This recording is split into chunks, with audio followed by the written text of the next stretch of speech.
Hey guys, it's Will. Hopefully you're having a great day today. In this video, we're going to go over the charts for APLD. First of all, a couple things to note when you're looking at APLD. We did recently see most data center companies move below that 200-day moving average, which oftentimes indicates some bearish momentum. And then we started to see them find a bottom here around this $22, $23 price point. And a lot of companies have now recovered to the levels we saw in late July. So here's a chart with APLD. You can see that when it's bullish, it's oftentimes holding well above the 200-day moving average. And when it's bearish, it's going to be crossing below. With this recent cross below, it's not a deal breaker that we're going to see total bearishness, but we are still waiting for some confirmation on some of these data center companies to push back above that $32 to $34 range here on APLD, which on most stocks is about a 10 to 15% increase.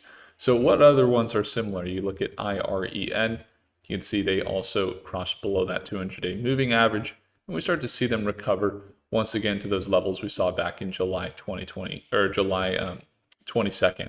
You can see that with IREN looking to break out above 44. You can see that with NBIS here, which is right over here. How are we doing today? Just a little bit under a 0.25%. And you can see that it's also not fully dropped below the 200-day moving average.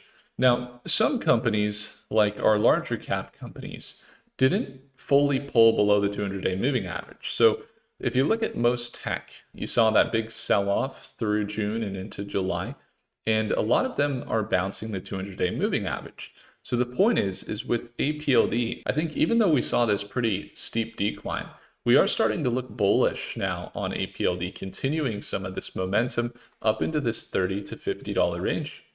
And why is that? Well, from a technical perspective, you've got this move here to look and continue the trend up to $50. Then you've also got the EMA, which notoriously, this blue line here, it's going to act as a support, right, when we're in a bullish environment. And in a bearish environment, you can see it acting as a resistance, this blue line.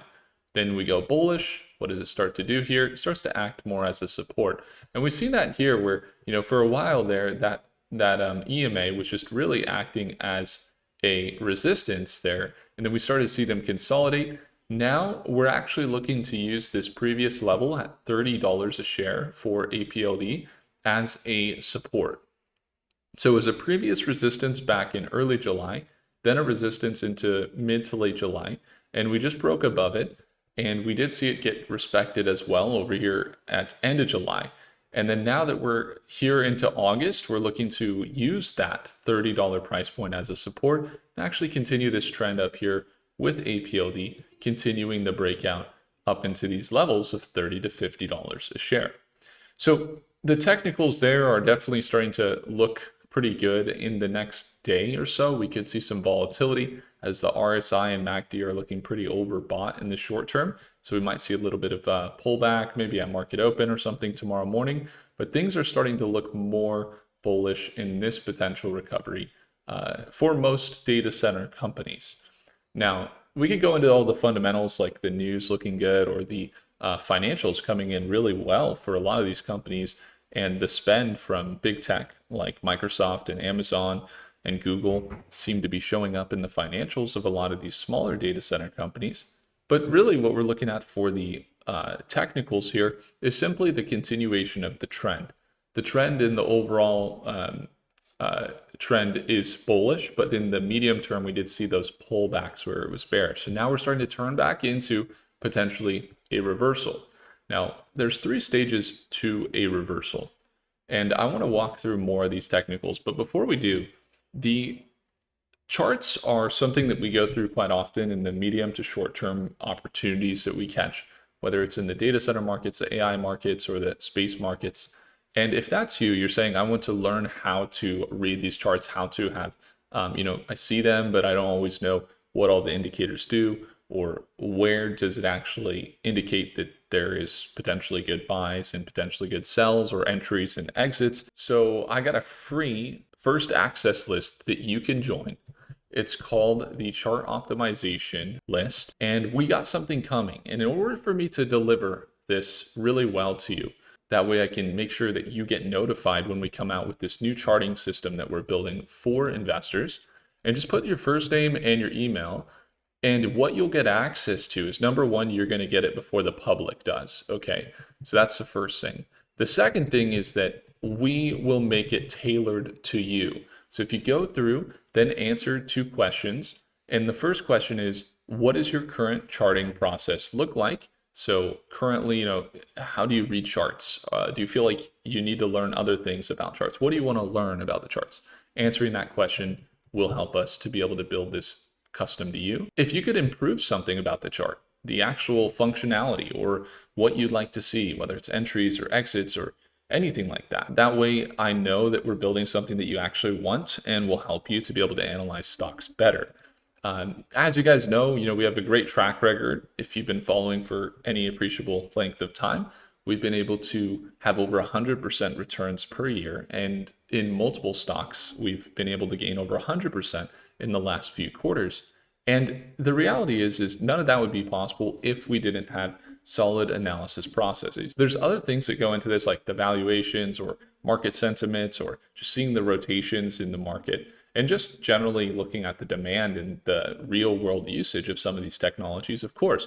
But there's also a really great skill that you can learn that will give you an edge, which is the charts, knowing how to read the charts, knowing when, generally speaking, institutions look for buys and sells can be really helpful. And if that's you want to learn, again, first link below, first access list, get it for free and click the link in the first link. When it comes to the 3 stages to a reversal, number 1, you're going to have the initial trend. So this is how we could look at APLD, we could look at NBIS. Most of them have this trend that they were in throughout June and into July. So you got this resistance, and then you have these support levels here where you got this very consistent kind of downtrend. See this? So very, very consistent downtrend.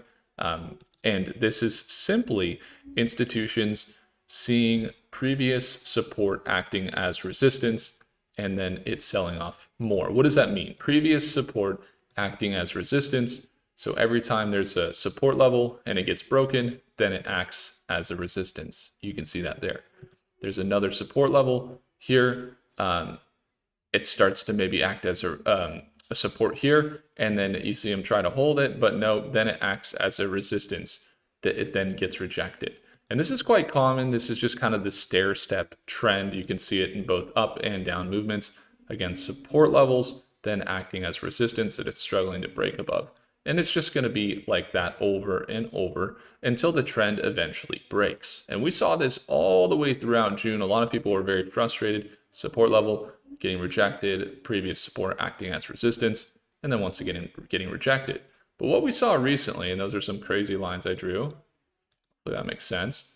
But what we saw recently here is that we're starting to see, the second stage of a reversal, which is going to be the consolidation. And consolidation is usually this left to right movement where you get kind of a movement from left to right where the stock isn't actually in a trend anymore. It kind of breaks out a little bit, but it hasn't fully determined direction. And that's what we saw here, kind of this breakout and then this sell back down, kind of consolidation, finding a new support somewhere in this range of around $22 and then starting to potentially, reverse here. And so now what happens in the third stage? Well, you go left to right, you're going to see support and resistance kind of horizontally.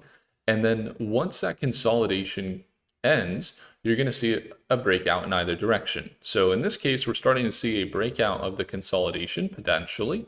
There is a rejection once again at that $30 range. And this is how a lot of companies look. Again, there's AI markets in general. APLD is a little more volatile, but generally speaking, there's this consolidation that's happening that we could also see probably over here on AVGO as well. If we just take a snapshot, you had this trend where you got this sharp downtrend, and then now we're starting to see a little bit of a breakout, continue. But overall, you're seeing this kind of sideways movement. This is where we're at. This second stage of a reversal is right here. All right, so we got the second stage here with a resistance. It's kind of breaking out. And then you have a support. You got the support down here. Okay, it's a little bit of a overall uptrend, so we just leave that line there. But generally speaking, support. And then you got this resistance level where it's kind of breaking above. Now, it did get rejected a little bit. It's kind of consolidating a little bit above it, potentially validating this previous resistance as a support that it can then continue its overall trend like this, AVGO. And so that's what we're seeing over here on APLD. And now with APLD, essentially we're watching to see it validate that $30 range. We see it validate this $30 range, kind of hold above this $30 because right now it's at $30.50. We see it validate that, continue up, and once we see that level get validated, then we're starting to see the next level of resistance potentially getting reached. That's going to be up here. It's this previous support. This is kind of the near term.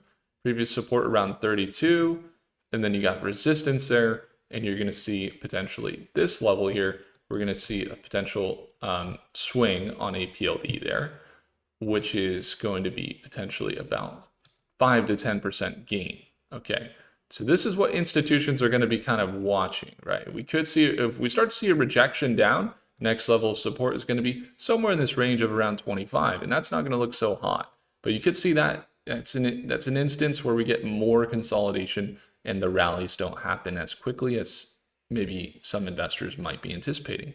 And in that case, you start to see more consolidation and we stay within that second stage of the reversal. Not necessarily bearish, but just staying within that consolidation phase before we get the reversal up. Okay, so this is what we're going to be watching into the next few hours, into after hours today and into tomorrow, to see if APLD and the rest of the market kind of holds some of those good earnings that we saw and continue the trends upward. Now, that is going to be the technicals for this one. We can also factor in the entries and exits. So for example, let's say that things hold at this $30 range. We're looking for a short-term trade to get into APLD. And we're looking to enter with a support or a resistance at 30 that it's validating. We essentially play the breakout. So a break below 30 starts to look like a stop loss. And then continuing up is kind of what we're anticipating for the future of this stock. So that's kind of the short-term trade would look something like that. This is how we trade every day at market open. We caught a trade earlier with APLD this week where we locked in a little bit over $450. If you ever want to tune on in and watch this trade live, you can find the link in the second link in the description below. Appreciate you all. If I earned your thumbs up, hit the like button. Do consider subscribing, and I'll see you in the next video. Take care.